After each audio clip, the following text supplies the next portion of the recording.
But on the tier 15 map, you are not dying. The only way you can die is if somebody comes in the room with a baseball bat, smashes it on your knees, throws you in the back of the trunk, and then drives you off in the river. You know what? Let's do one where it's gonna kill me. I wanna get killed. I wanna prove just how unkillable this might be. I wanna die. Tier 14, but everything's gonna kill you. Patches of burning ground, crit chance, crit damage bonus. I'm gonna die. Watch out for the archers. No, I'm gonna die. I'm dead.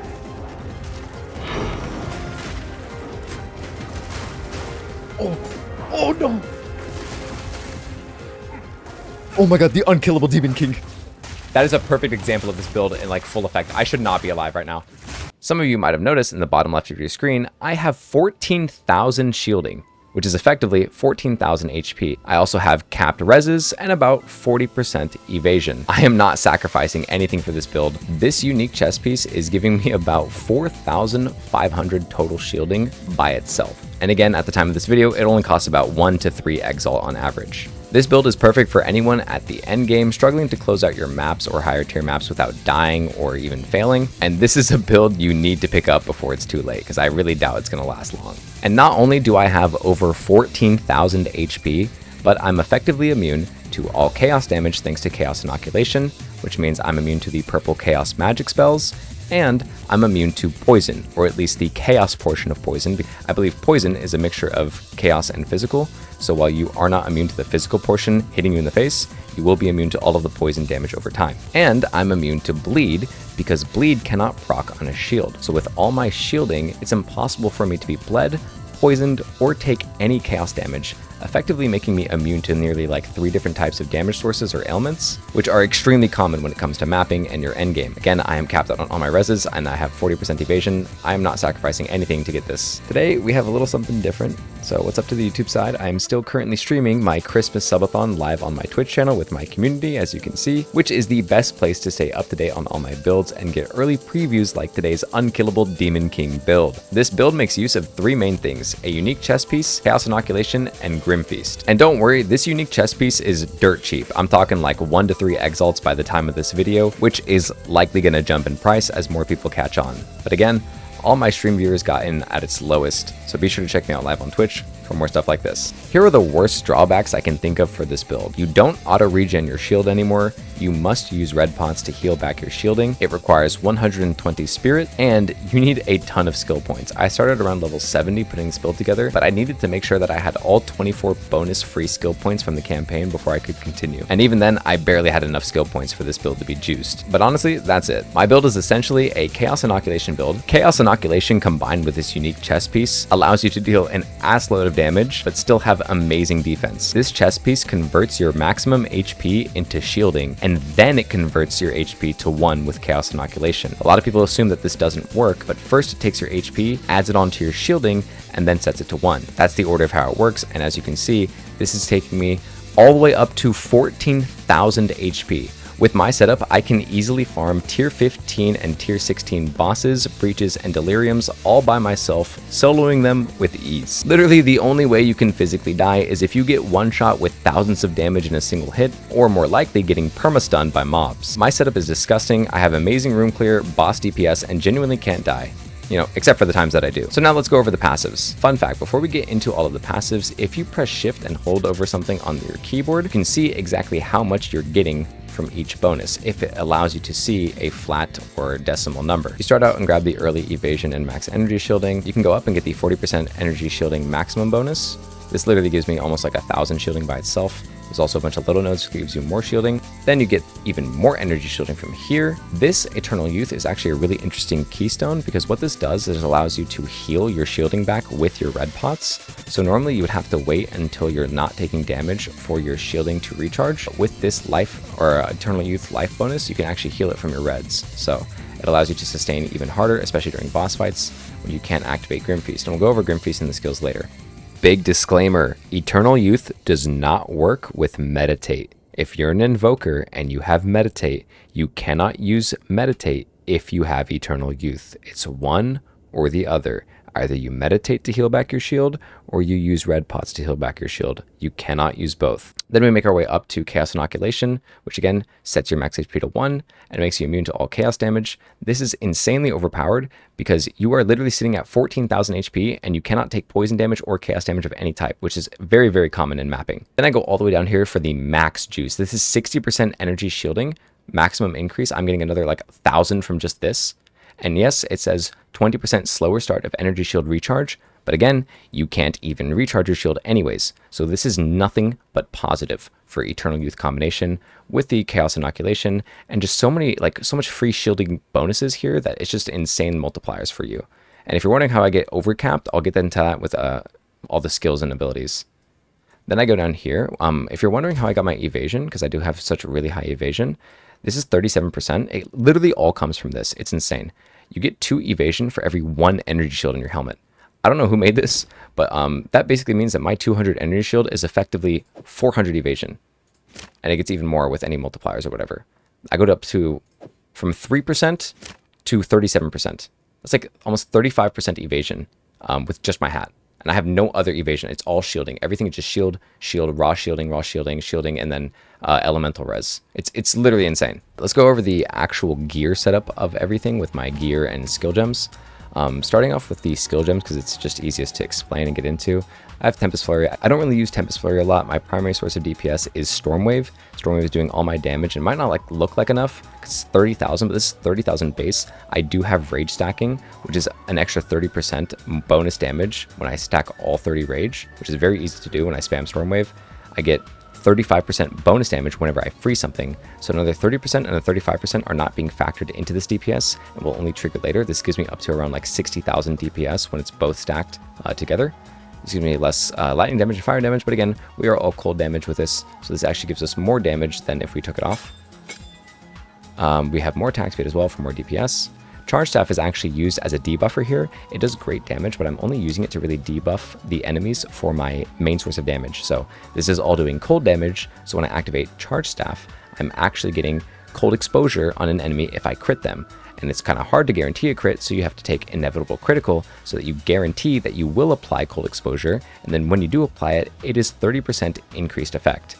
This makes it so that you're doing most likely true damage to all enemies with your cold damage, if not near close to 0. And again, because you're doing all cold damage with a topaz called Brotherhood Ring, you are actually activating Combat Frenzy charges out the ass. That's generating you combat charges, which turn into, that's generating you frenzy charges, which turn into power charges, which you can use to buff up your charge staff and apply your cold exposure.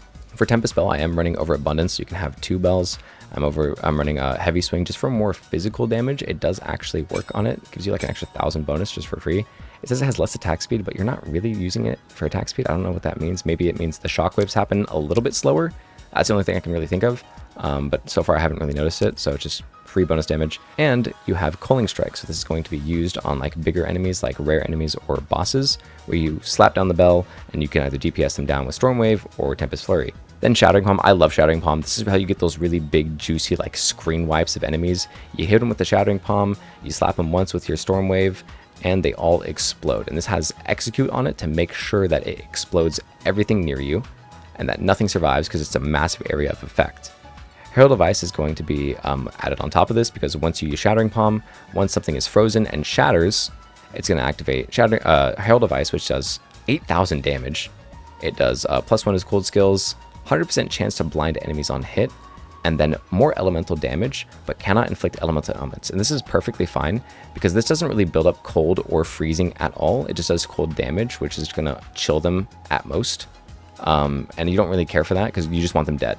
So the more damage you can do, the better. And I like blind because if something doesn't die, it's most likely going to be blind, which means it has a really hard time hitting you. It lowers their accuracy by about 20%, which stacks on top of your evasion and gives you even more effective HP. Again, Combat Frenzy is how we're generating our power charges. We have Clarity on it to give us more mana sustain. Ghost Dance and Grim Feast both do a little bit of the same thing. Ghost Dance basically means that whenever you get hit, you are going to consume a Ghost Shroud every 3.2 seconds to restore your energy shield equal to 5% for your evasion. Long story short, every other time you get hit, you're just going to restore like 100 or 200 shielding based on your evasion. So I do have some evasion. I'm not completely empty, so it'll take 5% of this and give that to me for free. On top of that, whenever I kill something with Grim Feast, I can get 95 shielding back, pretty much guaranteed. It says it's a 50-50, but when you're clearing maps as fast as I am, you are generating these Grim Feast charges out the ass. That is how I am overcapping. It allows you to overflow your maximum energy shield, which is to double the amount of your current value. That's why I have 7,000 base. Thanks to this chest piece, the unique chest piece that's really dirt cheap, I'm getting like almost 4,500 from just the chest piece, and I'm able to overcap that with Grim Feast. It is disgusting. This setup is literally broken. So let's go over the gear now. As you can see, 7,000 base shielding, 800 mana, 144 spirit. You do need like 120 spirit for this build, so I have it on my amulet, and then I have all the base spirit. Evasion still about 40%, like really close, almost rounding up. Capped out reses, fire, cold, and lightning are all capped out perfectly and neatly. I really have no downside. I'm not sacrificing anything to get what I have. My setup is really end game, late game though, so you might not have as good as gear as I do. Like, my staff is pretty juiced. It's not the best staff in the world. There are way better staffs than mine, but for what I'm doing, it's enough to pop everyone in tier 16 and tier 15 maps. You want to look for physical damage percent, physical damage flat. If you can get crit damage bonus or crit chance or attack speed or elemental damage bonus, that's the best modifiers to get. So far, you really just want to focus on what has the highest base physical damage, and then whatever comes after should prioritize percent increase physical and then flat physical, and then everything else comes after. My ring is the unique topaz ring. This is part of my old build. Like, I've been doing the frost lightning build for a while now, so it's no surprise that I'm still using it. It's still very effective, even all the way at tier 16 maps. Extremely important to have, at least for me. I love this setup. I have a very unique setup. I don't like using ice strikes or tempest flurry like most people. I kind of do my own thing. It's my own build. For my gloves, I actually don't have any resistances on them because I want it to be a little bit greedy. You'll notice that I have max life on a bunch of things, and energy shielding. Everything is energy shield, max life, energy shield, max life, because this chest piece converts your max life to energy shield. So every source of HP that you could possibly get is technically more energy shield. So you can kind of double dip, getting flat energy shield and max life for bonus energy shield. And it stacks together to give you this much energy shield. It's crazy. This chest piece is the main focal point of this build. I got really lucky and got one with 3 slots after corrupting it. You can only get 2 normally, but if you get 2 and then corrupt it, you have a very low chance of getting 3 slots for gems. So I have 36 cold res, which is giving a lot of cold res for me. It's actually capping me out, which is super important because that was my lowest. My helmet is giving me max life, cold res, and lightning res. So really you need to look for in most of your armor like getting 2 of each resistance types. So cold res, lightning res, fire res, double dipping, cold res, fire res, lightning res, fire res. And then my gloves, I was able to be greedy with them. You should get some res on your gloves, but thanks to my amulet is juiced. This amulet is a beast. 30 max energy shield, 16% max energy shield, 133 max life, again getting converted to shielding, 44 spirit, 12% to all elemental resistances, and 10% of the damage I take is restored as mana. It really doesn't get much better than that, at least for my build. As for my charm, I always use the anti-freeze charm because I hate being frozen. I'm going to leave you with the rest of this video of me clearing out tier 16 and tier 15 maps with relative ease. And if you want to know more about how this build works and what exact skill gems lists I use, my passive skill tree, I'll have it all linked in the description below in my max roll guide. And feel free to hop by my Twitch channel where I'm live streaming my subathon still, so you can ask me any questions on how to get it set up. That's the community. Everyone here has been put on this already, and they are enjoying it. They're loving it if they're on maps. Can I see the amulet again? Yeah, look at them. See, they love the build, guys. It's great. I actually got a lot of help from my community, so I couldn't do it without them. So big shout out to my community here. They have all been very helpful, and we've all been kind of cross-referencing and just helping each other with this build. And everyone is just juicing these tier 15, tier 16 maps. So like I said, get in while you can. Come stop by the stream and enjoy the chill vibes of the community. I've been SYROBE, and I'll see you on Twitch. Peace.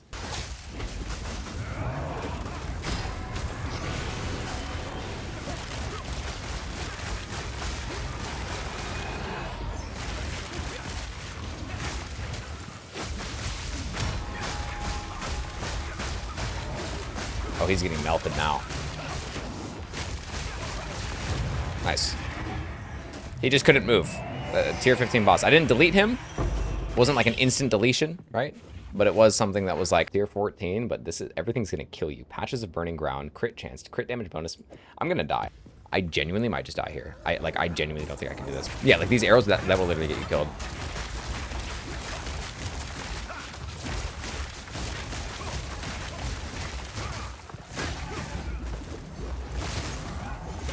I fucking did it. Oh shit, watch out. Watch out for the archers. No, I'm gonna die. I'm dead, I'm dead.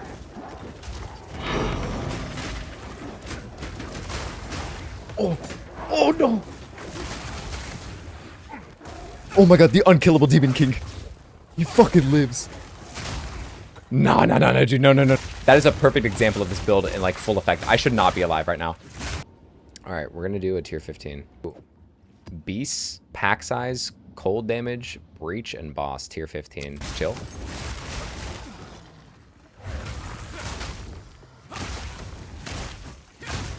Yeah, literally the tier 14 was harder than this one. It's so funny. All right, we're at 9,000 shielding. Can we hit 10k? Please let me hit 10k. Don't hit me. Don't hit me. We're going to do a breach with 10k HP. All right, let's fucking go. Let's fucking do it. Let's fuck around. Let's fuck around and find out. Let's fuck around and find out. I'm going to get frozen. No. Oh. The monsters are freezing me. I started with 10k. Cold mages, bro. Fucking me up.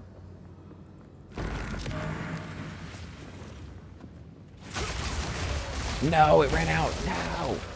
Why does it run out? Dude, I was so slowed. I couldn't even kill anything. Oh, I can't move. Oh my god, but we lived. Dude, we just tanked like 7k damage. Dude, that freeze, any other build, I die there. Any other build, I die there on these enemies. They just pop, like, just like that. Oh shit. Okay, so about the stun locking part. That's exactly what I mean. If you get a little too cocky there. You get a little too cocky. Just once. Get a little too cocky, you could get stun locked because her damage is insane.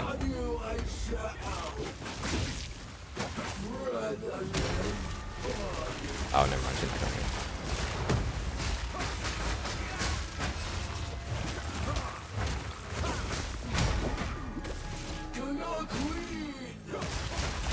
Never mind.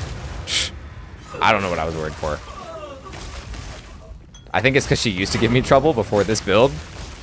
I haven't fought her since I got this build, so I was like, well, maybe she can kill me. No. She couldn't even move.